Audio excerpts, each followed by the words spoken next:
Donald the Cowboy Cerrone is set to make his UFC return as he re-enters a drug testing pool. So he's good to go in 6 months.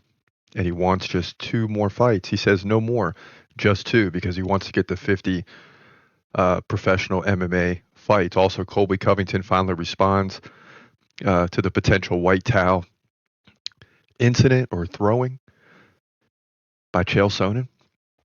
So we expected Colby to respond. He finally does. Drake explains why Nate Diaz and Conor McGregor are his two favorite fighters.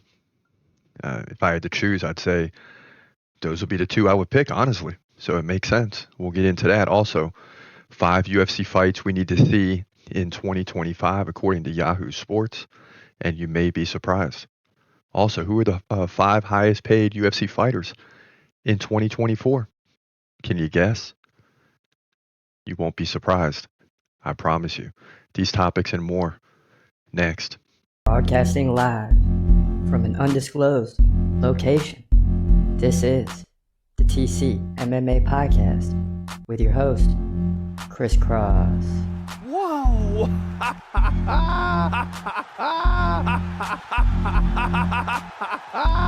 Dana White privilege. Let's go, baby! Let's go! Let's go! Let's go! Let's go, baby! Dana White privilege. Privilege. Yes, sir. Welcome to the TCMMA Podcast. I'm your host, Chris Cross. A lot of topics to discuss today as we roll closer and closer to UFC 2025. We got the preview in for that, but guess what? The storylines continue from 2024 and rolling ahead to 2025. So we're going to jump into each of these topics today. Now, first, let me tell you, no UFC this weekend and no UFC next weekend. So we still have plenty of time to catch you up on all the topics. And, right now we're not bogged down by week-to-week fights and the predictions and the reactions and all that. We're getting ahead on all the predictions. Make sure you check those out on the channel at TCMMA Podcast via YouTube, and you'll see all those fight predictions. The best fights already done for early first quarter, right, of 2025, that being January through March. So check those out. But listen, let's dive into today's topics, and there's no shortage of things to discuss. First, Donald the Cowboy Cerrone laid down the glove, says, I'm done. I'm retired. How many times have we seen this before? But now he wants to come back for just 2 more fights in order to reach 50 professional fights. Now, Dana White's against this, right?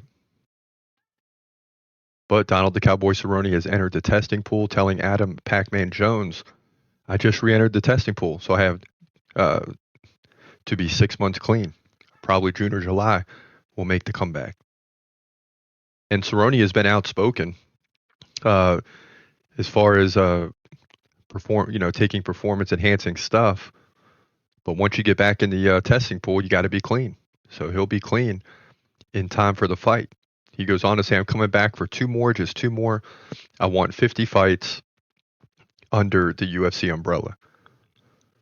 Even saying, I promised a wife, no matter what happens, no matter the outcome, 2 more and that's it. I think it'll be at middleweight. So is anyone buying this, just 2 more fights? I mean, these guys, they retire, but they're still hungry to fight. They want to come back. The UFC, especially President Dana White, is almost always against these situations. Because once your mind is set on being done, then you're done. But then like Henry Cejudo and others, all of a sudden a year or 2 goes by, you start working out, you're in the gym, you're not going through the grind, you feel good. Mentally, you feel good. Physically, you do too. But as soon as you get back in that grind, that good feeling comes to a screeching halt. So it's all in the mind, right? I'm coming back. And should the UFC keep allowing this if guys drop the gloves? I mean, I don't think the UFC is going to say no. There's money to be made, for sure. Who knows what's in the contracts?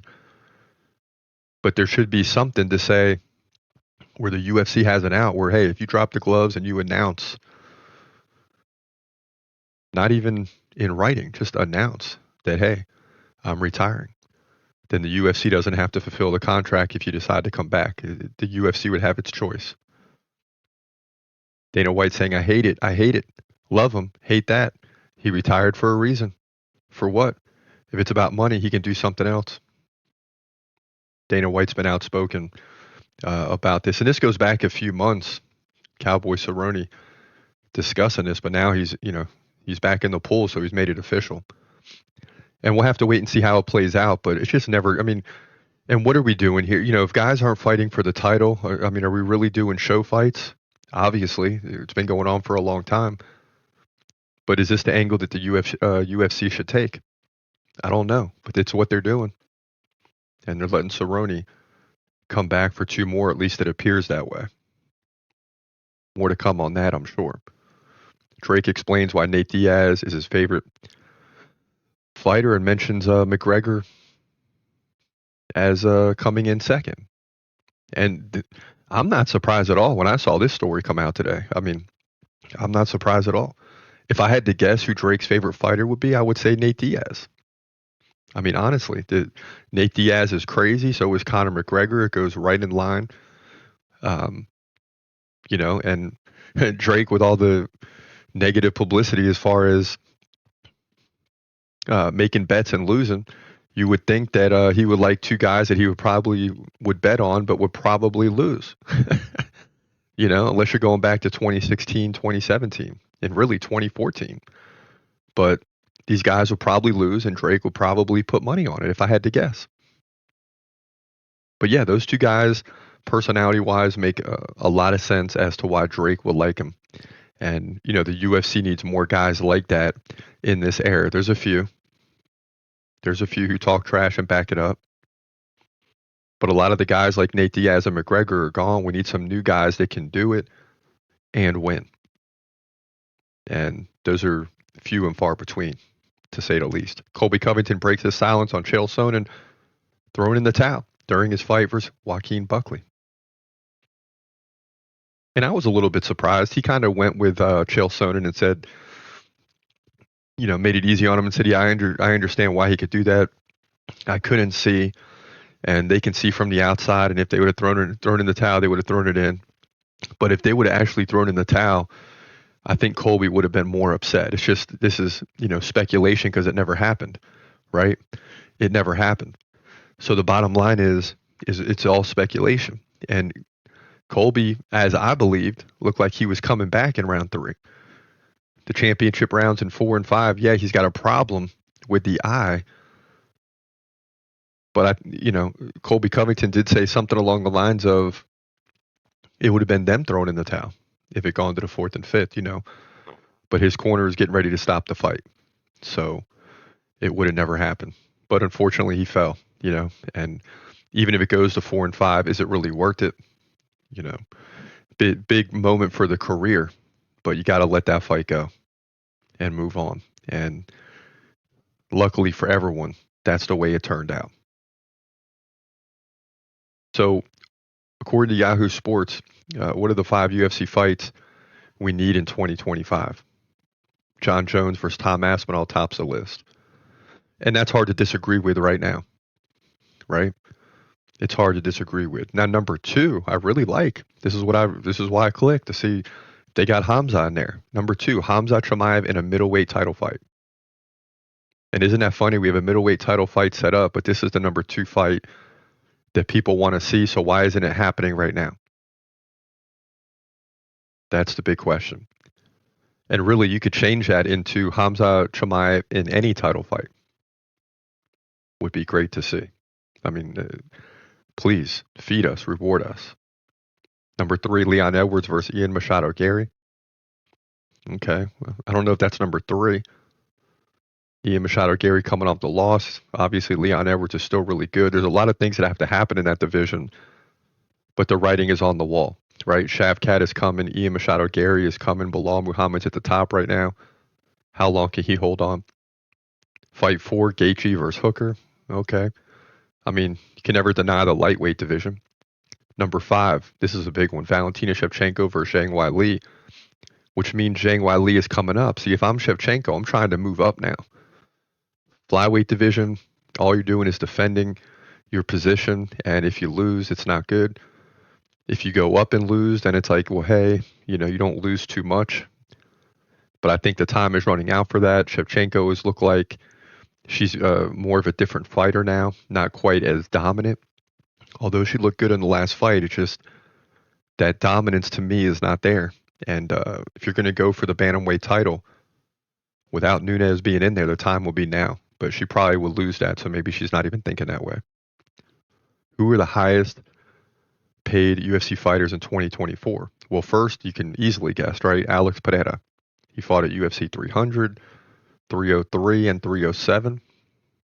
If I'm not mistaken, without looking, he made over 9 mil, average of 3 million per fight. Sean O'Malley in 2 title fights made over 6 million. John Jones in 1 fight, over 6 million. It's crazy. Ilia Topuria had 2 fights. He won the title. Didn't make quite as much in that one, but in the second one he made a lot. So he topped over 4 million for the year. Max Holloway fighting at 300 in that epic fight. Of course, you get the win bonus there. I don't know if he got performance bonus or what, but over 4 million in 2 fights, as he did go on to fight Topuria for the title. So Topuria and Holloway both in the featherweight division. Although one of those fights for Holloway was in a lightweight, both those guys top over 4 million, which is good for the lower weight class. So when you break it down, you got 2 featherweights, you got a bantamweight and O'Malley, big name. Pereira's light heavyweight, John Jones heavyweight. So 2 guys at the very top in terms of weight class, 3 guys in the bottom 2 or 3 weight classes. So nobody in the middleweight, in the welterweight, none of that. So that's the way it looked for those guys in 2024. So when you say guys aren't making that much, that's a pretty good penny for the top 5 highest paid guys. And when you compare that to other sports like NFL and all that, obviously, but those guys are also playing 16, 17 games a year, maybe playoffs, some preseason, all those practices. Of course, you got practices in MMA too, but for 2, 3 fights a year, you're topping in the millions for just minutes. If you go minute by minute, I mean, UFC fighters make more than any other athlete on earth in terms of how much they're making per minute. I mean, it's absolutely ridiculous. Pereira went to 1 fight that went to the 4th round with Roundtree, but the other 2 were stopped pretty quickly. So you're looking at what, maybe 30 minutes, a little over 30 minutes. You're making over 9 mil. I mean, that's crazy. It's not. I mean, so you're making 18 mil an hour, basically. It's crazy. So when anyone wants to criticize the UFC and you're looking at actual minutes in action, other than guys like in the NFL that get injured and they're out all season and they still get paid, other than that, these guys are making more than any other athlete on the planet per hour. Forget about it. I mean, it's crazy.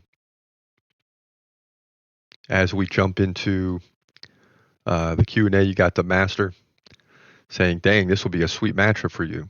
Talking about Khamzat Chimaev and Alex Pereira. And you said it. It couldn't be better.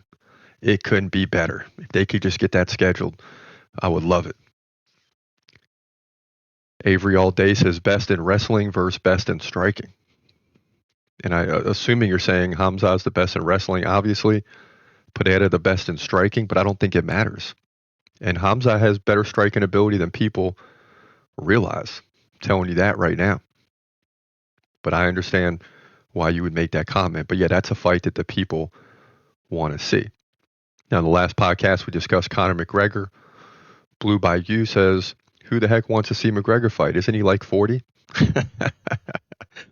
And yeah, he's closer to 40 than he is 30. So, all this time out of the octagon and trying to make a return is going to make it very tough, right? Very tough. That's hilarious. The master is back. Maybe after we submit Pereira, who's popular among casual fans, right? True. Maybe then the casuals will start doubting us, or will stop doubting us, is probably what he meant to say. Yeah. I mean, I think you got to give this guy an opportunity, man. He's got to fight someone for the title, and we don't need to wait all the way till the summer or end of the year. I mean, let's make it happen. The Michael Reynolds is back, says, yes, Strickland style that we have seen in the past leads to him losing this fight. And of course, Khamzat, let's go, let's go. No doubt. And yeah, I think Sean loses this fight with Duplessis, and then it's kind of like, well, why do we schedule it? Like, we've already seen this fight twice, and the outcome's been the same. Now, if Sean wins, it could change that storyline, but that's the way it appears right now. Anthony Du says they're completely unequal on the feet. Back to Khamzat and Pereira. The stats don't mean anything, but I still think Khamzat will dominate him. So a couple of people saying it's unequal on the feet. So it will lead you to believe that in this one, Khamzat is going to shoot for takedowns. Pereira's probably going to go in this and think, I'm Alex Pereira. He's not just going to shoot and take me down. So I'm going to utilize the kickboxing style and keep him off guard. But I don't think that's what happens at all. I think Khamzat goes in for the immediate takedown, and then Pereira has a real problem on the ground. The size doesn't matter. Khamzat goes in there, and Khamzat's just going to go in there and dismantle Pereira, and people would then be like, "Oh my goodness!" And that's why I would like this fight to happen so bad, because if you beat Alex Pereira, you take down one of the, for lack of better words, kings of MMA right now. And if he totally dismantled Robert Whittaker, but now that this is a different level, we don't have time to wait on the middleweight, so give us a light heavyweight. Obviously, Pereira doesn't want to fight Chimaev, and he's not fighting John Jones. This would be the exact right time for this fight to happen. Right now. Make it happen. Right now. But that's the way it's looking, ladies and gentlemen. I mean, that's what the people are talking about. So some good storylines today. Colby Covington is not mad at Chael Sonnen. That's the key. Donald Cowboy Cerrone is coming back regardless of what he says. Said don't call it a comeback, but he's coming back. Pereira the highest, again, with Khamzat. I mean, Pereira the highest paid fighter of the year. If he just comes in and dismantles him. And I don't think the UFC would mind that at all, because then he can't fight John Jones, which is exactly what they don't want to happen. So I say let him fight for the light heavyweight. Let's make it happen. But listen, for now, this is your boy Chris Cross. Hope you enjoyed the show. Until next time, God bless and peace.